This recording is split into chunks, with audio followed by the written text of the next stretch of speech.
दोस्तों, क्या आप जानते हैं कि पंजाब के इलाके कोट मोहम्मद से ताल्लुक रखने वाले एक 15 साल बच्चे के खिलाफ 100 से ज्यादा एफआईआर दर्ज की गई थी और किस तरह सरगोदा का एक गुंडा अमीरों को लूटकर पैसे गरीबों में बांट देता था। और क्या आपको पता है कि लाहौर के एक गैंगस्टर ने एक एमएनए की पूरी नस्ल को खत्म कर दिया था। आज की इस वीडियो में मैं आपको पंजाब के सबसे वायलेंट क्रिमिनल्स के बारे में बताने जा रहा हूँ। तो शुरू करते हैं अपना काउंटडाउन। जहीर कसाई। दोस्तों, ये कहानी कोट मोमन में रहने वाले एक आम से कसाई की है। ये अर्ली 2000 का दौर था। एक दिन जहीर नामी एक लड़का अपने दोस्त से मिलने के लिए इसके घर गया क्योंकि वो बहुत ही परेशान था क्योंकि इनके माली हालात काफी खराब थे। जहीर अपने दोस्त की बैठक में काफी देर तक बैठा रहा और अपने दोस्त की हौसला अफजाई करता रहा ताकि वो परेशान ना हो। लेकिन जब जहीर वहां से गया तो इसके दोस्त ने खुदकुशी कर ली। जब इसके दोस्त की मौत हुई तो इलाके वालों ने जहीर पर कत्ल का मुकदमा दर्ज कर दिया और कहा कि ये कत्ल जहीर ने किया है। आपको जानकर हैरानगी होगी कि उस वक्त जहीर की उम्र सिर्फ 15 साल थी। ये एक बच्चा था जो अपने वालिद के साथ इनकी गोश्त वाली दुकान में हेल्प करवाता था। बहरहाल पुलिस ने इसे अरेस्ट कर लिया और इस पर 302 का मुकदमा चल पड़ा। इस मुकदमे में जहीर काफी दिनों तक जेल में रहा, लेकिन जब 2002 में ये जेल से बाहर आया तो इसकी जिंदगी मुकम्मल तौर पर बदल चुकी थी। इसने अपना घर छोड़ दिया और इलाके के सबसे खतरनाक इश्तिहारी मुजरिमों से जा मिला। इसने सरगोदा, फैसलाबाद और मंडी भाउद्दीन के वांटेड क्रिमिनल्स को साथ मिलाया और अपना गैंग बना लिया। जहीर इस हद तक खतरनाक हो चुका था कि किसी को कत्ल करने में एक सेकंड भी नहीं लगाता था। इसका गैंग कत्ल, चोरी और हर तरह के काम में मुलव्वस था। सिर्फ 17 साल की उम्र में ये पंजाब का सबसे खतरनाक मुजरिम बन चुका था।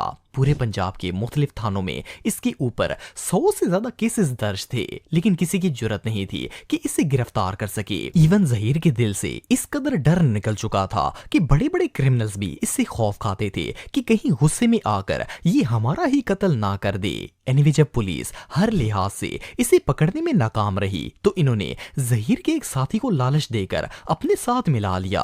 वो गद्दार जहीर को अपने डेरे पर ले गया और जब पुलिस वाले वहां पर आए तो इसने कहा कि जहीर को कत्ल कर दो। इसे पता था कि अगर ये अरेस्ट हो गया तो गद्दारी की वजह से कभी न कभी जेल से बाहर निकल आएगा और इसे मार देगा। खैर, पुलिस वालों के सामने इसके साथी ने जहीर को कत्ल किया। फिर पुलिस ने फेक इनकाउंटर की रिपोर्ट बनाकर इसे डेड डिक्लेयर कर दिया। आपको बताता चलूं कि जब जहीर की डेथ हुई तो उस वक्त इसकी उम्र सिर्फ 19 साल थी। जस्ट इमेजिन कि जब कोई कॉमन बंदा बिगड़ जाता है तो वो किस हद तक खतरनाक हो सकता है। चौधरी दिलदार अराई। दोस्तों, ये स्टोरी 1988 में शुरू हुई थी। विहाड़ी में रहने वाला एक शख्स जिसका नाम चौधरी दिलदार अराई था, इसने पीपल्स पार्टी के एक एमएनए को इलेक्शंस के अंदर वोट देने से इनकार कर दिया। एमएनए जट ग्रुप से ताल्लुक रखता था और क्योंकि इसने वोट नहीं दिया था तो ना देने की वजह से वो लोग रात के वक्त दिलदार के घर में घुसे और इसके 2 जवान बेटों का कत्ल कर दिया। जब दिलदार को अपने बेटों की मौत का पता चला तो इसने सब पता होने के बावजूद भी जट ग्रुप के ऊपर कोई केस नहीं किया। इसे पता था कि वो लोग बहुत ही पावरफुल हैं और इसकी बाकी फैमिली को भी कत्ल कर देंगे, लेकिन वो लोग नहीं जानते थे कि इन्होंने किस मॉन्स्टर से दुश्मनी कर ली है। उस दिन के बाद दिलदार अराई ने जुर्म की दुनिया में कदम रख लिया और लाहौर आकर एक क्रिमिनल गैंग ज्वाइन कर लिया। 2 साल तक ये बंदा क्राइम की दुनिया को समझता रहा और फिर अपना एक खतरनाक गैंग बना लिया। इसके बाद इसने विहाड़ी जाकर सबसे पहले उस एमएनए को सरेआम कत्ल किया और सिर्फ इतना ही नहीं बल्कि अपने बेटों की मौत का बदला लेने के लिए इसने उस जट ग्रुप की पूरी नस्ल को ही खत्म कर दिया। इसने एक एक शख्स को चुन चुन कर मार दिया। अब ये दिलदार से दादू भाई बन चुका था। ये बंदा इस हद तक खतरनाक हो चुका था कि लाहौर के सब गैंगस्टर्स ने इसे अपना लीडर बना लिया। सिर्फ इतना ही नहीं बल्कि दिलदार ने अपना गैंग एक्सटेंड करके पाकिस्तान के हर बड़े शहर में फैला दिया। आपको बताता चलूं कि 90s के दौर में एमक्यूएम लीडर इल्ताफ हुसैन ने कराची में सेठ आबद के बिजनेस पर कब्जा कर लिया था। सेठ आबद ने दिलदार से रिक्वेस्ट की कि अल्ताफ को सबक सिखाना है।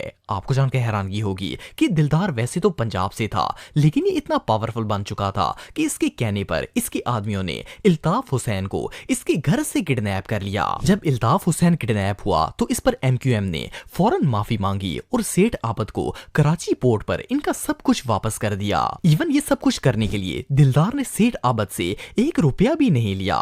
इस तरह सेठ आबद और दिलदार में गहरी दोस्ती हो चुकी थी। 1995 तक दिलदार ने लाहौर में बैठकर पूरे पाकिस्तान माफिया पर राज किया, लेकिन जब नून लीग की हुकूमत आई तो इन्होंने माफिया के खिलाफ सख्त ऑपरेशन शुरू कर दिए। वजीर आजम के ऑर्डर पर 11 जिलों की पुलिस ने मिलकर दिलदार के गैंग पर अटैक किया और इस पुलिस मुकाबले में इसकी मौत हो गई थी। कहा जाता है कि दिलदार इतना इन्फ्लुएंशियल था कि अंडरवर्ल्ड डॉन दाऊद इब्राहिम ने भी इससे मुलाकात की थी। बहरहाल जो भी हो, ये बंदा किसी मॉन्स्टर से कम नहीं था।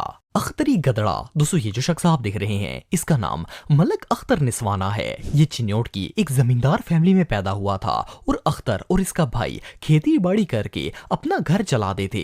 एक दिन ऐसा हुआ कि इसके भाई का गांव में किसी के साथ जमीन के मामले में झगड़ा हो गया। बात इस हद तक बढ़ गई कि उन लोगों ने अख्तर के भाई को जिंदा जलाकर कत्ल कर दिया। इस हादसे के बाद अख्तर ने उन लोगों पर केस कर दिया, लेकिन क्योंकि ये गरीब शख्स था और आपको पता है कि पाकिस्तान कोर्ट कचहरी में केस लड़ने के लिए मुसलसल पैसों की जरूरत होती है, ऊपर से जिसने इसके भाई को कत्ल किया था वो लोग बहुत ही तगड़े थे। खैर जब अख्तर से कोर्ट के खर्चे पूरे नहीं हुए तो इसने चोरियां करना शुरू कर दी ताकि अपने भाई को इंसाफ दिला सके, लेकिन क्योंकि ये रियल क्रिमिनल नहीं था तो चंद वारदातों के बाद ही इसे आसानी से पकड़ लिया गया और इसे जेल हो गई। काफी अरसे तक अख्तर जेल में रहा और जेल में इसकी मुलाकात पंजाब के सबसे खतरनाक मुजरिमों से हो गई। वो लोग इसके दोस्त बन गए और जब ये जेल से बाहर निकला तो अख्तर नस्वाना से अख्तरी गदड़ा बन चुका था। इसने अपने जेल वाले दोस्तों की सपोर्ट से एक गैंग बनाया और सबसे पहले अपने भाई के कातलों को चुन चुन कर कत्ल कर दिया।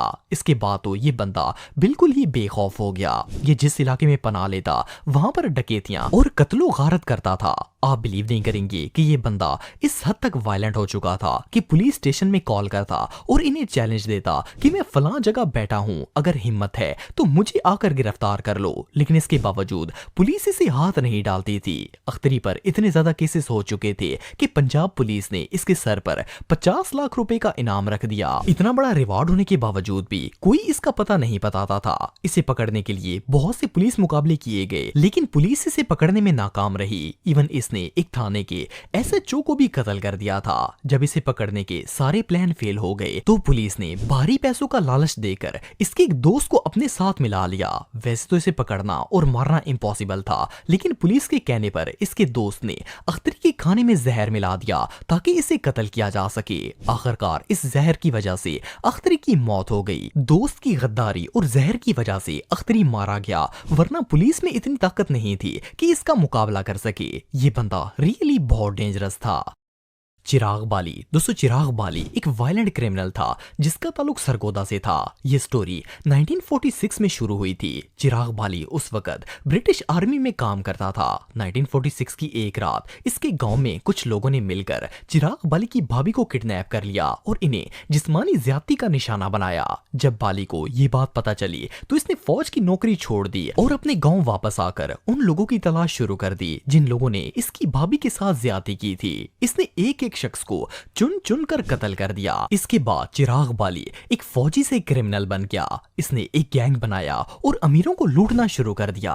मजे की बात यह है कि उस दौर का सबसे बड़ा डकैत था, लेकिन ये सिर्फ अमीरों को ही लूटता था। इसके गैंग ने कभी भी गरीब या मिडिल क्लास लोगों को तंग नहीं किया था। इवन ये अमीरों को लूटकर ज्यादातर पैसे गरीबों में बांट देता था। रिच पीपल में इस बंदे की दहशत इस हद तक बढ़ चुकी थी कि 1956 में पुलिस ने इसे पंजाब का सबसे खतरनाक मुजरिम डिक्लेयर कर दिया और इसका पता बताने वाले को 2 मुरब्बा जमीन और 25,000 रुपए इनाम देने का फैसला किया गया। उस दौर में 2 मुरब्बा जमीन और 25,000 रुपए करोड़ों की वैल्यू रखते थे। लेकिन हैरानगी की बात यह है कि इतना बड़ा रिवार्ड होने के बावजूद किसी एक भी बंदे ने इसका पता नहीं बताया। चिराग बाली ने लगभग 15 साल तक लगातार पंजाब पर हुकूमत की और किसी की जुर्रत नहीं हुई कि इसे पकड़ सके। लेकिन फिर 1962 में कई पुलिस मुकाबले करके इसे अरेस्ट कर लिया गया। कोर्ट ने इसके क्राइम्स के तहत इसे उम्र कैद की सजा सुना दी। लेकिन कहानी यहाँ पर खत्म नहीं होती, बल्कि 1971 में इसके दुश्मनों ने चिराग बाली के भाई को कत्ल कर दिया। जब ये बात चिराग बाली को पता चली तो 3 साल कैद में रहने के बाद 1971 में ये जेल तोड़कर भाग गया और बाहर निकलते ही अपने भाई के कातलों को